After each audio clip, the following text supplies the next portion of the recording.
Hello, it's me. This is my channel. And today we are going to look at the true story of Julius Caesar. Julius Caesar was one of the most powerful men in the history of Rome. He conquered Gaul, he fought civil wars, and he reformed the Roman calendar. But did he really say, "Et tu, Brute"? Did he have an affair with Cleopatra? And how exactly did he die? Some people know the broad strokes of his life, but few people know all the details of this fascinating man's life. So let's fix that today. We'll start with his early life. Gaius Julius Caesar was born on July 123rd BCE. He was born into the Julian clan, which was an old patrician family in Rome. Patricians were the upper-class citizens in Roman society. In fact, Julius Caesar was related to Marius, who had been a major player in the previous century and had helped Rome defeat the Cimbri and Teutones in 101 BCE. Unfortunately, by Caesar's time, the Julians weren't all that wealthy. According to Plutarch, Caesar's parents were so poor that they couldn't afford proper tutors for him. Luckily, though, Caesar was a quick learner and ended up being well educated despite their lack of money. At the age of 16, Caesar married a woman named Cornelia, who was the daughter of a former consul. The marriage was apparently a good one as they stayed together until Cornelia's death many years later. Their first son also died in infancy, but they would go on to have two more sons after that.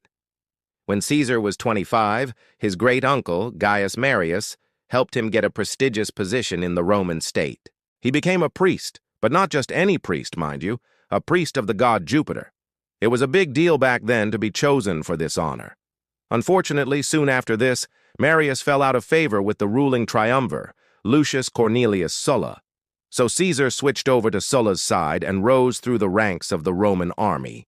By 84 BCE, he was given command of a legion and sent to fight King Mithridates VI of Pontus in the First Mithridatic War. Caesar distinguished himself in battle and won several victories, but he was mostly known for his ruthlessness against the locals.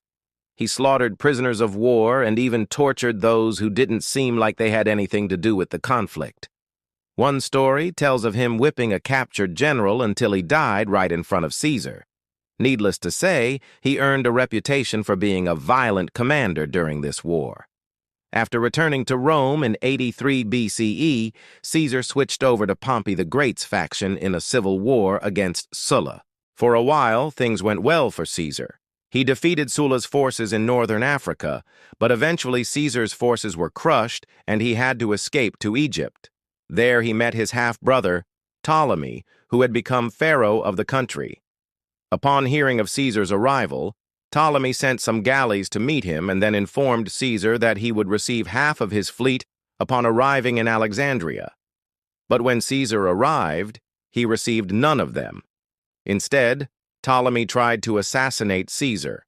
Caesar learned of the plot and took over the city, besieging Ptolemy and his sister Cleopatra inside the palace. At some point during the siege, Cleopatra managed to sneak out of the city and find Caesar, who, according to legend, was enamored by her beauty. Either way, he returned to Alexandria and helped Cleopatra defeat Ptolemy. Together, they then ruled over Egypt. But Caesar's political career wasn't over yet. Back in Rome, his political ally, Gnaeus Pompeius Magnus, or just Pompey, had defeated the other side and was now the most powerful man in the city.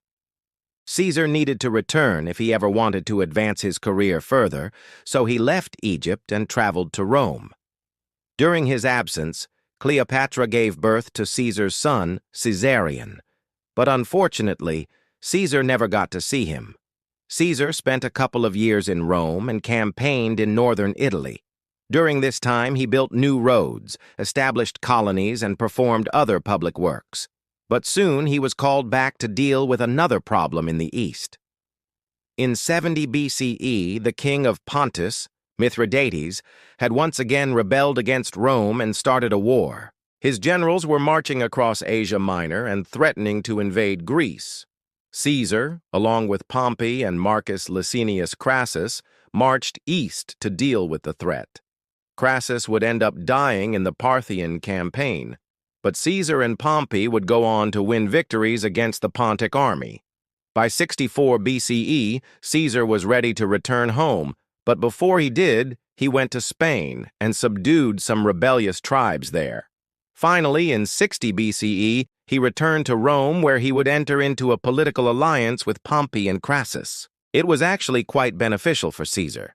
Not only was he aligned with two of the most powerful men in Rome, but he was also able to get his daughter Julia married to Pompey's son. Unfortunately, the first triumvirate, as it's known, wouldn't last long. Crassus would die in 53 BCE during the Parthian campaign we mentioned earlier. So now Caesar had to watch out for Pompey. After all, he was extremely popular and was allied with some very powerful people. Caesar decided to increase his own popularity by campaigning in the Gallic Wars. These were a series of conflicts against various tribes in present-day France and Germany. Over the course of 8 years, Caesar conquered the region, defeating major tribes such as the Belgae, Helvetii, and Aedui. He would famously cross the Rubicon River with 100 senators, defying a law that forbade armies from wintering in Italy. This action effectively kicked off the Gallic Civil War. While Caesar was conquering Gaul, Pompey gained control of the Roman Senate and made himself dictator. He then declared Caesar a public enemy. So now Caesar had to hurry up and return to Italy to defend himself. Fortunately, his legions were loyal to him and crossed the Rubicon without hesitation. In 49 BCE, Caesar marched on Rome, but Pompey fled to Greece. Caesar chased him there, winning battles at the River Bias and the Dyrrachium. Eventually, Pompey fled to Egypt. Ironically, he would end up getting stabbed to death by a freed slave in the royal court of Rome's ally, Ptolemy XIII. Talk about irony. After dealing with Pompey, Caesar went to Spain and Africa to put down the rest of the rebellions. Then he returned to Rome in 46 BCE as a hero. He went on to reform the calendar, reorganize the tax system, and reformed the military. He also acted as sole consul for the year 45 BCE.